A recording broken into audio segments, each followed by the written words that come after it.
స్వామివారు అంటే స్నేహం అంటే ఎలా ఉంటుంది, భగవంతుడు ఎంత భక్త పరాధీనుడని చెప్పి కుచేల ఉపాఖ్యానాన్ని చెప్పారండి స్వామి. మనకి భాగవతం ఉన్నటువంటి కుచేల ఉపాఖ్యానము ఒక కోణంలో చెబితే స్వామి ఇంకా అద్భుతముగా, ఎందుకంటే ఆయన అన్నారు, కొన్ని ఘట్టాలు పెద్దలు అడిగారు, స్వామి వ్యాసుడు ఇలా రచించలేదు, భాగవతములు ఇలా లేదు అని చెప్పి అడిగితే, భాగవతం రచించినప్పుడు స్వామి భాగవత వాహిని రాశారు కదా, అనుభవించినటువంటి వాడిని కృష్ణ పరమాత్ముడిని నాకు తెలుస్తుందా, వ్యాసుడికి తెలుస్తుందా ఏం జరిగిందో, కాబట్టి నేను చెప్పిందే సత్యం అని చెప్పారు సత్యసాయి పరమాత్ముడు. చూడండి, అనుభవించిన వాడిని నేను, కాబట్టి నాకు తెలుస్తుంది అన్నారు స్వామివారు. సరే, ఇక్కడికి వచ్చేసరికి స్వామి కుచేల ఉపాఖ్యానాన్ని చెప్పారండి. మనందరికీ తెలుసు, సాందీప మహాముని దగ్గర శ్రీకృష్ణ పరమాత్ముడు, బలరాముడు, కుచేలుడు వెళ్ళి విద్యాబుద్ధులు నేర్చుకున్నారు. కుచేలుడు అంటే కాశీలో విద్యాభ్యాసం నేర్చుకున్నారు. 64 రోజుల పాటు శ్రీకృష్ణ పరమాత్ముడు, బలరాముడు 64 విద్యలు నేర్చుకున్నారండి. 64 రోజులలో 64 విద్యలు నేర్చుకున్నారు. అంటే వాళ్ళకి రాని విద్యలు ఏమైనా ఉంటాయా? గురువు యొక్క గొప్పతనాన్ని ఈ లోకానికి చెప్పడానికి కృష్ణ పరమాత్ముడు అంతటి వాడు గురువు దగ్గరికి వెళ్ళి విద్యాబుద్ధులు నేర్చుకున్నారు. సరే, అక్కడే కుచేలుడు కూడా ఉన్నారు. ఆ కుచేలుడితో ఆ పూర్వ జన్మ సంబంధము వల్ల చాలా మైత్రి ఏర్పడింది. తదనంతరము ఈయనేమో మరల ద్వారకకు వచ్చేసాడు, మహారాజు అయ్యాడు. ఈయన జీవితం అయింది, ఆయన జీవితం ఆయన గడుపుతూ ఉన్నాడు. కుచేలుడికి పేదవాళ్ళకి సంతానం ఎక్కువని మనకి పెద్దలు చెబుతూ ఉంటారు కదా, అందులో భాగంగా కుచేలుడు చాలా పేదవాడు. 16 మంది సంతానం, 12 మంది ఆడపిల్లలు, 4 మగపిల్లలు కుచేలుడికి. సో ఈ 16 మందిని ఎవరిని ఏమీ యాచించకుండా తన బ్రాహ్మణ వృత్తిని చేసుకుంటూ వేదాన్ని నమ్ముకొని ఎవరైనా ఏదైనా ప్రేమతో భక్తితో ఇస్తే దాన్ని తీసుకుని దాంతోనే ఆ ఇచ్చినటువంటి ఒక్క కాసే 10,000గా భావించి జీవితాన్ని గడుపుతూ ఉండేవాడు కుచేలుడు. పిల్లలు 16 మంది పిల్లలు. కొంతకాలం అయిన తర్వాత వాళ్ళ ఇంటి వెనకాతల ఆ భార్య, ఆవిడ పేరు సుశీల, చాలా గొప్ప యోగ్యమైనటువంటి పేరు సుశీల, అంటే మంచి శీలం కలిగినటువంటిది అని అర్థం వస్తుంది మాట, చాలా గొప్పది. అటువంటి ఆ సుశీల ఈ పిల్లలందరినీ కూడా పెంచుతూ ఆయన ఏదో వేదాలు చెప్పుకుంటూ ఉంటే ఎల్లప్పుడూ కృష్ణుడే మనసులో స్మరిస్తూ ఉన్నారు. ఈవిడికి కృష్ణుడి యొక్క గొప్పతనాన్ని చాలా గొప్పగా చెప్పాడు. కానీ ఎవరిని ఏమి అడగడమాట ఇతను. అందుకోసమని చెప్పి చాలా ఇబ్బంది పడుతూ ఉంటే ఆ ఇంటి వెనకాతల కొంత ఏదో ఆకుకూరలు అంటే బచ్చల కూర అని చెప్పి ఉంటే ఆ కూరతోనే ఎక్కువ కాలం వాళ్ళు జీవితాన్ని గడిపారంట. అంటే తినడానికి కడుపు నిండా అన్నం కూడా లేదు. అంతవరకు ఎందుకండి, ఒక 70-80 సంవత్సరాలు వెనక్కి వెళ్తే మాకు పల్లెటూరుల్లో పెద్దవాళ్ళు చెప్పేవారు అన్నమాట, ఇంత ఇసుక పోగు పెట్టుకొని ఇంత అన్నం ఎప్పుడైనా కడుపు నిండా దొరికితే బాగున్ను అనుకునేవారంటండి మన పెద్దవాళ్ళు. ఇసుక పోగు పెట్టుకొని అన్నం లేక కేవలం అంబలి ఇంకేమో రకరకాలు తిని ఎప్పుడైనా అన్నం దొరికితే ఎంతో ఆనందపడిపోయేవారంట. అన్నం కోసం అంత బాధలు పడేవారు. కేవలం ఒక 70-80 సంవత్సరాలు వెనక్కి వెళ్తాయి. మరి అప్పుడు కుచేలుడికి ఇంకెన్ని బాధలు చూడండి. కాబట్టి ఆయన కూడా అన్నం లేక పిల్లలకి పెట్టలేక ఎంతో బాధపడుతూ, అతను మాత్రం వేదాన్ని నమ్ముకున్నాడు కాబట్టి మానసికంగా ధైర్యంగా పరమాత్ముడిపై విశ్వాసంతో జీవిస్తున్నాడు. కానీ తల్లికి ఎంత బాధ ఉంటుంది పిల్లలకి అన్నం పెట్టలేకపోతే. ఆ పిల్లలు వచ్చి అడగలేక అరటి దొప్పలు చేసుకొని అక్కడ ఉన్నటువంటి ఆకుల్ని దొప్పలుగా తయారు చేసుకుని అమ్మ ఆకలేస్తుందని అలాగ దీనంగా చూస్తూ ఉంటే ఈవిడికి ఒకరోజు చాలా బాధ కలిగి ఆయన దగ్గరికి వచ్చి, ఏమిటండి మనం అంటే పెద్దవాళ్ళని తట్టుకోగలుగుతాం ఆకలికి, చిన్న పిల్లలండి వాళ్ళు ఎంతకాలం తట్టుకోగలుగుతారండి, కృష్ణ పరమాత్ముడు మీ స్నేహితుడి కదా, అతని దగ్గరికి వెళ్ళండి, అతడు ద్వారకాధీశుడు, మీరు అతని గురించి నమ్ముకున్నారు, అతని గురించి ఎప్పుడూ చాలా గొప్పగా చెప్తూ ఉంటారు, మీరు చెబితే విని నేను తెలుసుకున్నాను, నేను ఎప్పుడు ఆయన్ని చూడలేదు, మీరు చెబితే నేను తెలుసుకున్నాను ఆయన కోసం, అటువంటిది మీరు ఆయన దగ్గరికి ఒక్కసారి వెళ్ళండి అని చెప్పంటే, నేను ఎప్పుడు ఎవరిని యాచించను, ఎవరిని ఏది కూడా అడగను, నేను వేదాన్ని నమ్ముకున్నాను, దైవాన్ని నమ్ముకున్నాను కాబట్టి నేను అడగనని చెప్పంటే మీరు స్వామి చెప్పారు ఈ మాట, మీరు ఏమీ అడగొద్దండి, మీరు మీ స్నేహితుడి దగ్గరికి వెళ్ళండి, వెళ్ళి ఆయన ఎదురుగా నిలబడితే చాలు, ఆయన లక్ష్మీనాథుడు, ఆయన చూడగానే అర్థమైపోతానికి ఆయన ఏమి చేయాలంటే అది చేస్తాడు, మీరు ఏమి అడగాల్సినటువంటి పని లేదు, మన పిల్లల కోసం మన పరిస్థితిని బట్టి మీరు మీ స్నేహితుడి దగ్గరికి వెళ్ళి ఆయనకు ఒక్కసారి కనిపించండి చాలు అని చెప్పిందంట ఆయన భార్య అని స్వామి చెప్పారు. ఇది స్వామి చెప్పినటువంటి కుచేల ఉపాఖ్యానం. సరే, పోరుబందర్ మన గాంధీ మహాత్ముడు పుట్టినటువంటి ప్రాంతం గుజరాత్లో పోరుబందర్ వెళ్ళదు. అక్కడి నుంచి బయలుదేరి ద్వారక చాలా దాదాపు ఒక 100-120 కిలోమీటర్ల దూరం అక్కడి నుంచి బయలుదేరి కొన్ని రోజుల పాటు పట్టింది. ఎటువంటి వస్త్రము అతనికి, అందుకే ఏమిటి కుచేలం అంటే ఒంటిపైనే అతని వస్త్రాలు చిరిగిపోతూ ఉంటాయి కాబట్టి అతని పేరు కుచేలుడు. ఇది సుధాముడు అంటే వాస్తవానికి అతని పేరు చివరికి కుచేలుడు అయిపోయింది అతని పేరు. అతని వస్త్రాలు బట్టి అతనికి ఒక నిక్ నేమ్ పెట్టేశారు. అదే సార్థకం అయిపోయింది. ఆ బట్టలతో బయలుదేరి వెళ్ళే ముందు అడిగాడు, సరే వెళ్ళమంటున్నావు, పెద్దల దగ్గరికి, వృద్ధుల దగ్గరికి, పిల్లల దగ్గరికి, అనారోగ్యంతో ఉన్నటువంటి వాళ్ళ దగ్గరికి వెళ్ళేటప్పుడు ఉత్తి చేతులతో వెళ్ళకూడదని శాస్త్రం. ఈయనకి డబ్బులు లేకపోయినా శాస్త్రం అంతా బాగా తెలుసు కాబట్టి ఇది శాస్త్రం. మరి నా స్నేహితుడి దగ్గరికి వెళ్తున్నాను, ఏమి తీసుకొని వెళ్ళాలి అని అడిగాడు. ఏముంది ఇవ్వడానికి, ఉంటే ఇంక అక్కడికి ఎందుకు వెళ్తాం మనం అని ఆవిడ ఆలోచన చేసి, ఏమీ లేకపోతే ఇంటిలో ఒక పిడికెడు అటుకులు మాత్రం ఉంటే ఆ పిడికెడు అటుకుల్ని ఈ వస్త్రములో వేస్తే దాన్ని మూట కట్టుకుని కృష్ణనామ స్మరణ చేసుకుంటూ బయలుదేరి వెళ్ళాడు. అమ్మ ఒక కృష్ణ భజన ఒకటి పాడండి, మైక్ తీసుకోండి. ఆయన మనస్సులో కృష్ణనామమే ఉంది, కానీ బాహ్యముగా ఆ ప్రాంతం అంతా కూడా చాలా కష్టపడి రథాల్లో గుర్రాల్లో వెళ్ళడానికి అయితే డబ్బులు లేవు కదా, నడుచుకుంటూనే బయలుదేరి వెళ్ళాడు. ఒక కృష్ణుడి యొక్క పాట ఒకటి పాడిద్దాం. జై బోలో శ్రీకృష్ణ పరమాత్మకు. జై హరి కృష్ణ, జై హరి కృష్ణ, గోవర్ధన గిరిధారి. జై హరి కృష్ణ, జై హరి కృష్ణ, గోవర్ధన గిరిధారి. జై హరి కృష్ణ, జై హరి కృష్ణ, గోవర్ధన గిరిధారి. జై హరి కృష్ణ, జై హరి కృష్ణ, గోవర్ధన గిరిధారి. రాధా జీవన రాధా మోహన, రాధా జీవన రాధా మోహన, రాధా జీవన రాధా మోహన, రాధా జీవన రాధా మోహన, మంజుల కుంజ విహారి. మంజుల కుంజ విహారి, జయ మంజుల కుంజ విహారి, జయ మంజుల కుంజ విహారి. జై హరి కృష్ణ, జై హరి కృష్ణ, గోవర్ధన గిరిధారి. జై బోలో శ్రీకృష్ణ పరమాత్మకు. అట్లా ఆయన మనస్సులో భక్తితో ఆ పరమాత్ముని స్మరింప కనిపించాయట కుచేలుడికి. 16,000 అంతఃపురాలు. ఆ అంతఃపురాల్లో నుంచి గొప్ప కాంతలందరూ కూడా బయటికి వాళ్ళ మెడ నిండా కూడా బంగారు ఆభరణాలు వేసుకొని అటు ఇటు తిరుగుతూ వాళ్ళ పనులన్నీ వాళ్ళు చేస్తున్నారంట. కుచేలుడు చూసి అక్కడ ఉన్నటువంటి వాళ్ళని, ఏమండి ఏమిటి అంతఃపురాలన్నీ ఏమిటి, ఎవరివి ఇవన్నీ కూడా ఏమిటని చెప్పడితే, ఎవరయ్యా నువ్వు ఈ ప్రాంతానికి కొత్తగా వచ్చినట్లున్నావు, వాళ్ళందరూ కూడా కృష్ణ పరమాత్ముడి యొక్క 16,000 మంది కన్యలు వాళ్ళందరూ కూడా శ్రీకృష్ణ పరమాత్ముడు సంహారణ చేసి మనం చెప్పుకున్నాం కదా, నరకాసురుని సంహారణ చేసి వాళ్ళందరూ కూడా ఎంతో బాధపడితే, కృష్ణ ఇంతకాలం పాటు నరకాసురుడి దగ్గర ఉన్నాం కాబట్టి మమ్మల్ని ఎవరు వివాహం చేసుకుంటారంటే, సరే లోకములో నిందపడినప్పటికీ కూడా ఏ స్త్రీ కూడా బాధపడకూడదు కాబట్టి మిమ్మల్ని అందరూ నేను బాధ్యత వహిస్తానని కృష్ణ పరమాత్ముడు ఆ 16,000 మందికి బాధ్యత వహించి భర్తగా అయ్యాడని చెప్పారు సత్యసాయి పరమాత్ముడు. భర్త అంటే మనం అనుకునేలాగా ఏదో సంసార భోగ భాగ్యాల కోసం వాళ్ళని పెళ్లి చేసుకోలేదు, బాధ్యత వహించి భర్త అయ్యాడు. వాళ్ళందరికీ అంతఃపురాలు నిర్మాణం చేశాడు. వాళ్ళ అంతఃపురాలు ఇవన్నీ అని చెప్పంటే కుచేలుడు చూసి, ఏమిటి నా స్నేహితుడికి 16,000 మందిని బాధ్యత వహించాడా అంటే, ఆయన దృష్టిలో భర్త 16,000 మందికి ఇంత పెద్ద అంతఃపురాలు ఉన్నాయా?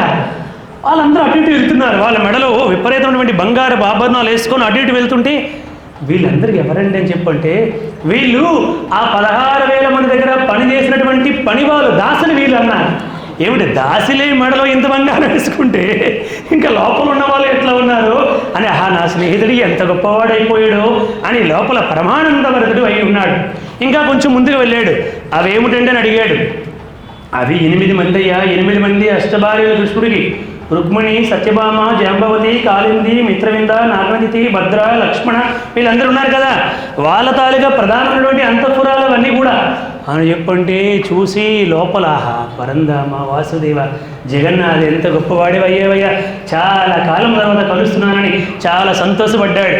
మొత్తానికి ఆ ప్రధాన అంతఃపురం దగ్గరికి వెళ్ళేసరికి ఈయనకి ఒక్కసారి అది చూసి, ఇప్పుడు లోపల అక్కడ కాపలాదారులు ఉన్నారు, వాళ్ళేమో ఈయన కిందకి మీదకి చూస్తున్నారు. ఈయన అవతారం ఏమిటి ఇలా ఉందని చెప్పి.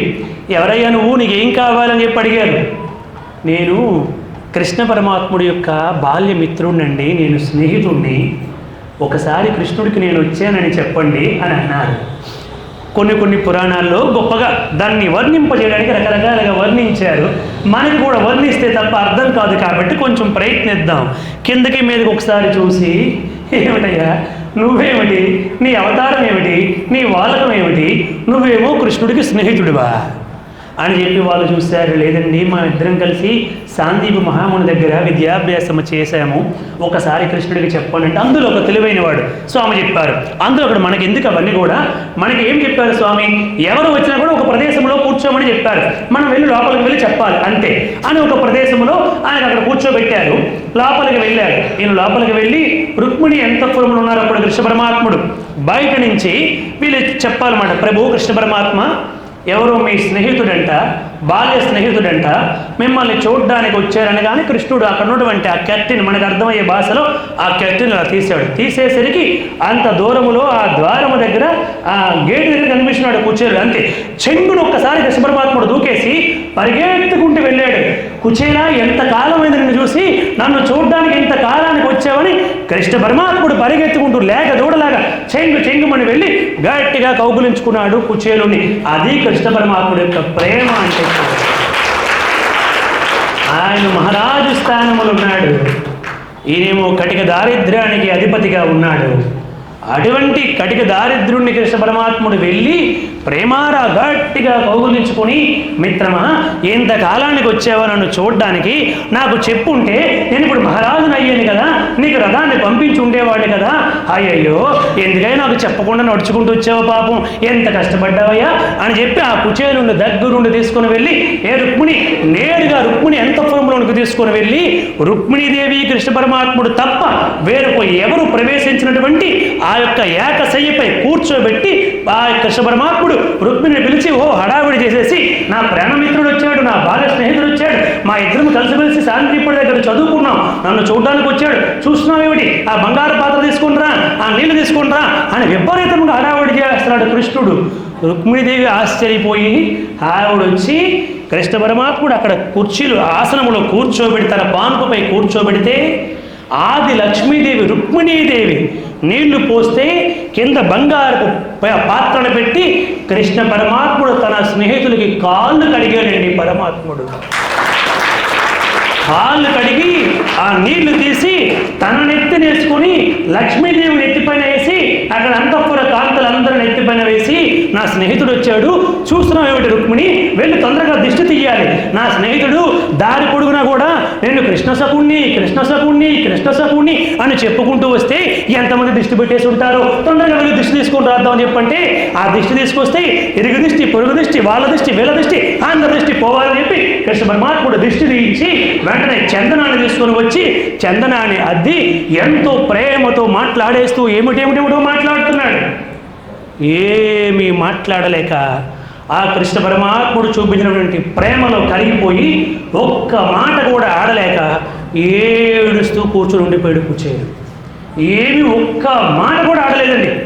కృష్ణుడు మాటల మీద మాటలు, ప్రశ్నల మీద ప్రశ్నలు, మాటలలో ఆడుతూనే ఉన్నాడు.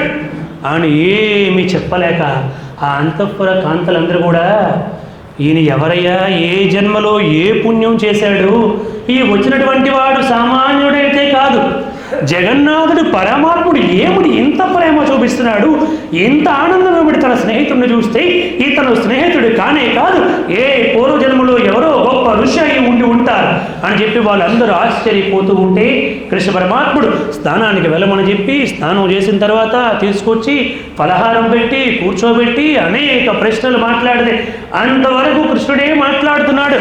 కానీ ఆయన ఏమీ మాట్లాడలేక ఏడుస్తూ ఉండిపోయాడు. అంతే. చివరికి భోజనం పెట్టి ఆ వింజామరతో ఇసురుతూ అనేక రకాలుగా సేవ చేస్తూ రకరకాలుగా మాట్లాడుతూ ఒక ఘట్టాన్ని చెప్పాడండి. స్వామి చెప్పారు, సత్యసాయి పరమాత్ముడు భాగవతములో కూడా చెప్పారు పోతనామాత్యుడు. అంటే నీకు గుర్తుందా, మన ఇద్దరం కూడా చిన్నప్పుడు ఒకరోజు మన గురుపత్ని అడవికి వెళ్ళి వంట చెరుకు అయిపోయింది నాయన, మీరిద్దరు కూడా వెళ్ళి ఆ వంట చెరుకు కొంచెం తీసుకొని రండి అని చెప్పింది. మన ఇద్దరు కలిసి అడవికి వంట చెరుకు తీసుకొని రావడానికి వెళ్ళాము అని కృష్ణుడు చెబుతూ ఉంటే కుచేలుడు ఏడుస్తూ వింటున్నాడంటే. అలా వెళ్ళేటప్పుడు మనం అడవిలోకి చాలా దూరానికి వెళ్ళిపోయాం. చాలా కట్టెలన్నీ కూడా ఒక మూట కట్టాం. ఇంతలో భయంకరమైనటువంటి ఉరుములు మెరుపులతో గొప్ప వర్షం ప్రారంభం అయిపోయింది. భయంకరంగా వర్షం కురుస్తూ ఉంది. ఆ వర్షం పడిపోతూ ఉంటే మన ఇద్దరు కూడా ఇంకా భయంకరమైనటువంటి శబ్దాలకి అక్కడ చెట్టుపైకి ఎక్కిపోయి అక్కడ కూర్చున్నాం. ఇంతలోపు మన గురువు గారు ఎంతో బాధపడి తెల్లవారు కూడా వర్షం ఆగకపోతే ఎంతో బాధపడి చిన్న పిల్లలు పంపించావు, ఇప్పుడు వాళ్ళు రాలేదు, అడవిలో ఉండిపోయారు, ఏమి జరిగిందో ఏమిటనుకుంటూ భగవంతుని తెల్లవారులు ప్రార్థన చేస్తూ ఉన్నారు. తెల్లవారేసరికి ఆ కుచేలా, ఆ కృష్ణ, కుచేలా కృష్ణ అనుకుంటూ మన గురువుగారు అడవంతా కూడా తిరుగుతూ ఉంటే అప్పుడు వర్షం తగ్గిన చేత తెల్లవారైన చేత మన ఇద్దరు కూడా కట్టెల మోపుడు పట్టుకుంటూ వస్తే మన గురుగారు మనల్ని చూసి పరిగెత్తుకుంటూ వచ్చి మనకి దేహానికి ఎక్కడ దెబ్బలు తగలలేదు కదా, ఏ హాని కలగలేదు కదా అని చెప్పి ఎంతో ఏడ్చి ముద్దులు పెట్టి హత్తుకుని ఎంతో ప్రేమను చూపించి నాయన గురుపత్ని చెప్పిందని చెప్పి గురు అమ్మగారు చెప్పారని చెప్పి అడవికి వెళ్ళిపోయారా, కట్టెలు తేవడానికి వర్షం కారణంగా అక్కడ చిక్కుకుపోయారా, అయ్యో ఎంత కష్టం వచ్చింది నాయన, మీకు ఏ ప్రమాదం కలగలేదు కదా అని అనేక విధాలుగా వాళ్ళ పట్ల ప్రేమను కురిపించి నాయన నీకు ఇప్పుడే చెబుతున్నాను, మీకు ఇదే మీరు నాకు గురుదక్షిణ ఇవ్వాల్సిన పని లేదు, నేను మీకు అనుగ్రహిస్తున్నాను, మీ ఇద్దరికి కూడా అనేక రకాల సకల భోగ భాగ్యాలతో పాటు అనేక మంది భార్యలు అనేక మంది బిడ్డలతో సకల భోగ భాగ్యాలను కూడా మీరు అనుభవిస్తారు అని మన గురువు గారు చెప్పారు ఆనాడు అని చెప్పి అన్నాడు కృష్ణుడు. కుచేలుడు ఏమీ మాట్లాడకుండా అదంతా అలా వింటూ ఏడుస్తూ ఉన్నాడు. అక్కడ సత్యసాయి పరమాత్ముడు చెప్పారు, అప్పటికే రాత్రి అయిపోయింది. ఇలా మాట్లాడుకుంటూ ఉంటే నాకంటే ఏ పని పాటు లేనటువంటి వాడిని, ఆయన సాక్షాత్తు మహారాజు కూర్చోబెట్టిన ఉగ్రసేనుని కూర్చోబెట్టిన బాధ్యత అంతా వహిస్తుంది ఆయనే కదా. కాబట్టి ఇలా మాట్లాడుకుంటూ నేను ఉంటే నా స్నేహితుడు మరి పడుకోడు, కాబట్టి నేను నిద్ర వచ్చినట్టుగా నటిస్తానని ఆవలింతలు తీశాడంట. ఎవరు? కుచేలుడు. తీస్తే అప్పుడు కృష్ణ పరమాత్మ అయ్యో మిత్రమా నీకు నిద్ర వస్తుందా, అయ్యో పడుకో కొద్దిసేపు అని చెప్పి ఆయనకి సేదది ఇచ్చాడు. చాలాసేపు పాదాలు ఉంచాడు, చాలాసేపు వింజామారుతో ఇసిరాడు. ఆ తర్వాత తెల్లవారు లేచి బయలుదేరడానికి వెళ్తూ ఉంటే అప్పుడు అవునవును నా స్నేహితుడి దగ్గర ఇంతకాలానికి వచ్చావు స్నేహితుడిని, మరి నాకు ఏమి తీసుకొని వచ్చావు అని అన్నాడు కృష్ణుడు. అలా అనినప్పుడు ఆయన గుర్తొచ్చిందండి. అవును కదా పాపం అంతవరకు ఉన్నటువంటి ఆ మూటని ఇప్పుడు ఇవ్వడానికి ఇదంతా కూడా చూసిన తర్వాత ఈ చినిగిపోయినటువంటి వస్త్రములో 7 రోజులుగా కట్టబడినటువంటి ఈ అటుకుల్లానికి ఏమి ఇస్తానని చెప్పి ఆయన పక్కకు దాసేసుకుంటూ ఉన్నాడనమాట. ఏదో వెనక్కి దాస్తున్నావు, నా కోసం ఏదో తీసుకొని వచ్చావు, నీ దగ్గర నాకు చనువు, నాకు భయం ఏమిటి మిత్రమా అని వెనక్కి వెళ్ళి ఆ అటుకులు తీసుకున్నాడు. అది విప్పాడు ఆ మూట, అది ఇలా గట్టిగా అంటే చిరిగిపోతుంది అనమాట. దాన్ని జాగ్రత్తగా విప్పాడు. ఆహా అటుకులు తీసుకొచ్చావా, ఈ అటుకులు అంటే నాకు ఎంత ఇష్టమో కదా మిత్రమా అని ఆ పిడికిడి అటుకులు తీసుకొని లోపలికి వేసి కృష్ణ పరమాత్ముడు పరమానంద భరితుడయ్యాడు. ఇంకా 2వ పిడికిడి అటుకులు కూడా తీసుకొని లోపల వేసుకోబోతూ ఉంటే వెంటనే లక్ష్మీదేవి వచ్చి చెయ్యి పట్టుకొని ఆపిందంట. ప్రభు ఇంకా చాలా ఆపండి, ఈ ఒక్క పిడికిడి అటుకులకే మీరు ఆయనకి ఎన్ని జన్మలకు సరిపోయినటువంటి ఆస్తిపాస్తులు ఇచ్చారో నాకు తెలుసు. ఇప్పుడు ఈ 2వ పిడికిడి అటుకుళ్ళు కూడా మీరు కనుక వేసుకున్నారనుకోండి, నన్ను మిమ్మల్ని కూడా తీసుకెళ్ళి ఆయనకి దాసులు చేసేస్తారు, కాబట్టి ఆపండి అని చెప్పి ఆవిడ లక్ష్మీదేవి ఆపిందని సత్యసాయి పరమాత్ముడు చెప్పారు, పోతనామాత్ముడు చెప్పారు. అలా ఆపేస్తే అప్పుడు ఆ అటుకుళ్ళు తీసుకొని ఆయన ఎంతో సంతోషపడి సరే మిత్రమా నా కోసం అటుకులు తెచ్చావు చాలా సంతోషం అని చెప్పి మరలా దేబెట్టాలి కాబట్టి స్నేహితుడికి ఎక్కువ దూరం దేబెట్టకూడదు కాబట్టి సరే మిత్రమా నువ్వు వెళ్ళైతే అని చెప్పి అన్నాడు. ఈయన మరలా వెనక్కి వచ్చేసాడండి. ఆ ఆనందాన్ని ఊహించుకుంటూ. అంతవరకు మీకు ఎక్కడైనా కుచేలుడు మాట్లాడిన మాట ఒక్కటే వచ్చిందండి? మాట రాలే. ఏడుపు తప్ప, దుఃఖము తప్ప, భావోద్వేగము తప్ప ఆయన ఏమీ మాట్లాడలేక ఏదో మధ్య మధ్యలో అట్లా తల ఊకొడుతూ ఉన్నాడు అంతే. అలా ఏడుస్తూ ఉండిపోయాడు. ఇప్పుడు ఈయన బయలుదేరి వెనక్కి వెళ్ళిపోతూ చాలా దూరం వెళ్ళాక ఆ ఆనందంలో నుంచి కొన్ని రోజులు నడుచుకుంటూ వెళ్ళిన తర్వాత ఒకసారి గుర్తొచ్చింది, అవును నా భార్య నన్ను ఎందుకు పంపించింది అని. ఆయన అడగను లేదు, కృష్ణుడు ఇవ్వను లేదు. అక్కడ వరకు మనకు జరిగినటువంటిది, మనకు తెలిసినటువంటిది కదండి.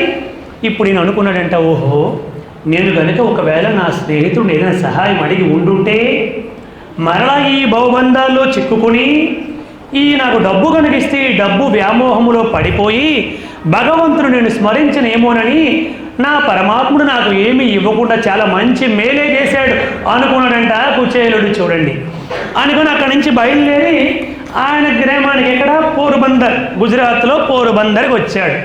ఆయన అలాగే ఆలోచన చేసుకుంటూ కృష్ణ పరమాత్మ యొక్క నామాన్ని స్మరించుకుంటూ అక్కడికి వచ్చాడు. ఆయన చూపించిన ప్రేమకి ఎవరైనా వెంటే మనకి ఎలా ఉంటే అనుభవించినటువంటి వాళ్ళకి ఎలా ఉంటుంది చెప్పండి. కాబట్టి అలా ఉంటే అక్కడికి వచ్చేసరికి ఆయన ఉన్నటువంటి పూరి గుడిసె కాస్త ఒక గొప్ప సువర్ణమయమైనటువంటి దివ్య అంతఃపురంగా మారిపోయింది. ఇప్పుడు ఈయన చూసి నేను పొరపాటు పడ్డానా?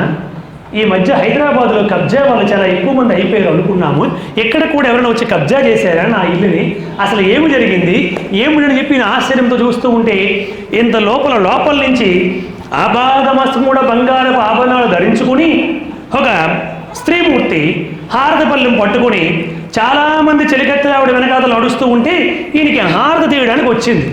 ఈయన అడిగాడు, ఎవరండి మీరు అని అడిగాడు. నేను ఎవరంటారు ఏమిటండి, నేను మీ భార్యని అని చెప్పంటే ఆభరణాలన్నీ కూడా వేసుకుంటే అతని భార్య అంత అందంగా ఉంటుందని ఆయనకి కూడా తెలియదు అన్నమాట. ఆవిడ నుంచి ఒకసారి బెత్తరపోయి ఏమిటిదంతా ఏమి జరిగింది అని చెప్పి అడిగితే, మీరు ఏ ముహూర్తాన్ని వెళ్ళారో ఏమి జరిగిందో తెలియదు, విశ్వకర్మ ద్వారా జగన్నాథుడు వాసుదేవుడు నారాయణుడు మనకి రాత్రికి రాత్రి ఈ భవంతునంతా కూడా కట్టించి చాలా కోట్ల వజ్ర వైడూర్యాలన్నీ కూడా మనకి అందించారు.